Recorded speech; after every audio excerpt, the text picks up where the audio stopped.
In the realm of global peace and security, the intersection of gender and conflict is a critical area that demands our attention.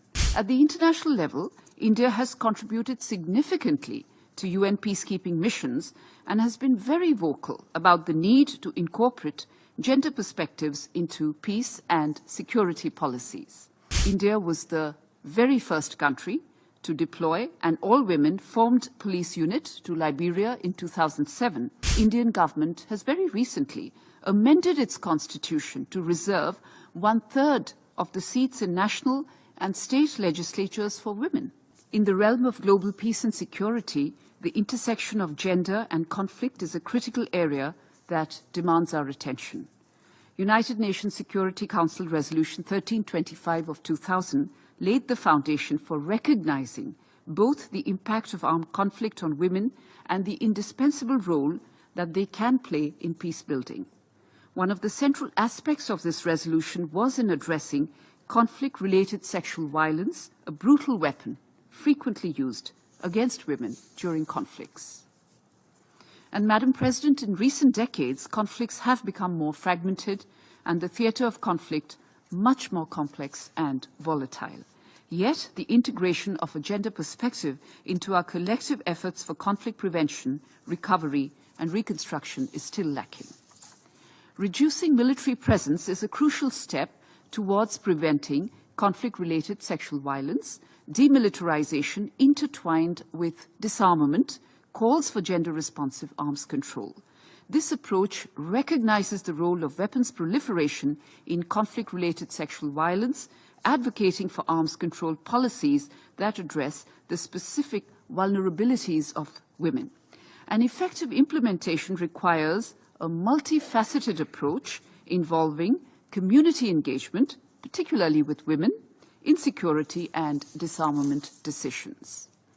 Now, turning to India's own commitments, our nation's dedication to the Women, Peace and Security agenda is demonstrated through a comprehensive approach to combating conflict-related sexual violence. This approach includes international collaborations, national policy reforms, and grassroots-level initiatives. At the international level, India has contributed significantly to UN peacekeeping missions and has been very vocal about the need to incorporate gender perspectives into peace and security policies. I'm proud to mention that India was the very first country to deploy an all-women formed police unit to Liberia in 2007 under a UN mission. Indian female peacekeepers have played a crucial mentoring role in preventing conflict-related sexual violence, and we also take immense pride that Major Suman Gavani was awarded the UN Military Gender Advocate of the Year in 2019. India was also the first country to contribute to the Secretary General's Trust Fund in support of victims of sexual exploitation and abuse, and had also signed the Voluntary Compact on Sexual Exploitation and Abuse with the Secretary General in 2017.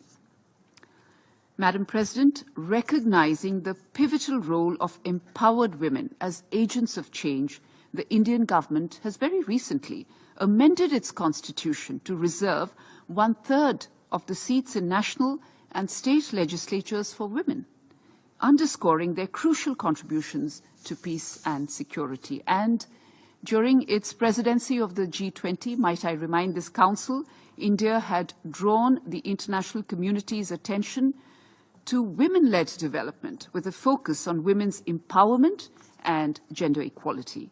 The establishment of the G20 Women's Empowerment Working Group represents a most promising development in this regard.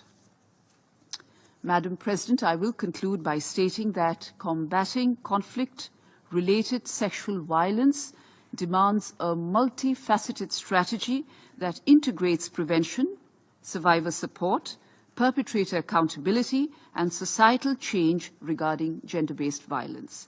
It necessitates collaborative efforts from governments, international entities, civil society, and individuals to ensure women's rights and peaceful conflict resolution in the effort to indeed relegate conflict-related sexual violence to a bygone era.